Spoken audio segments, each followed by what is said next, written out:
At eto na nga mga kadads, ito yung fan blade niya sa indoor mga kadads, doon sa evaporator. Kung titingnan nyo mga kadads, napakakapal ng dumi niya, ayan o.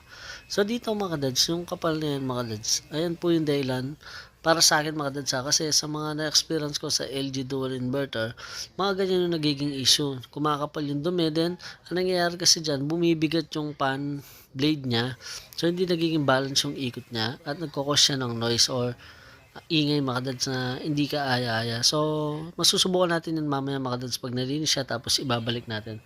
So, tara mga kadads. At dito na mga kadads, at i-spray na natin to system niya. So, si compressor, sisingit-singitan natin siya. So, pasiyan nyo dito mga kadads, yung pag-spray ko dito, pababa.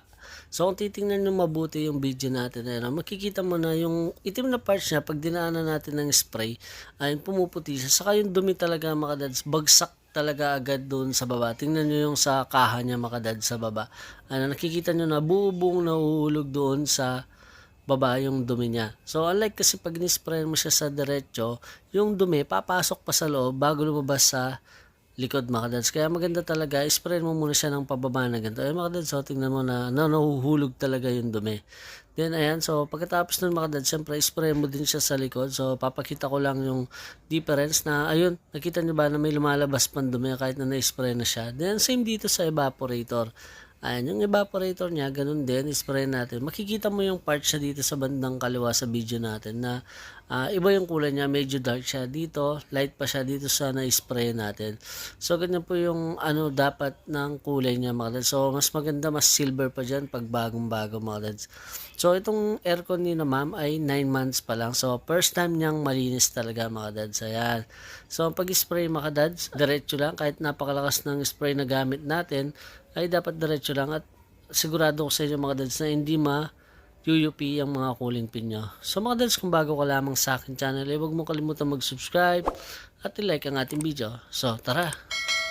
Few moments later. At finally, ito na nga mga dads, at natapos na tayo sa paglilinis. Makikita nyo na nakalas siya ng parts na parts. Ang kinaganda kasi nito mga dads, nalilinis natin kahit sulok.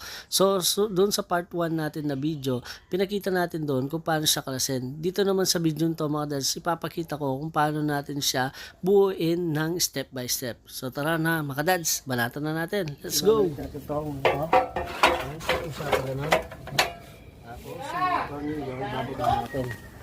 So ito nga pala kung gaano sa karaming tornilyo niya. Konti lang naman, wala pang 100. Siyempre, idadapok natin dito. Ilalagay natin dito.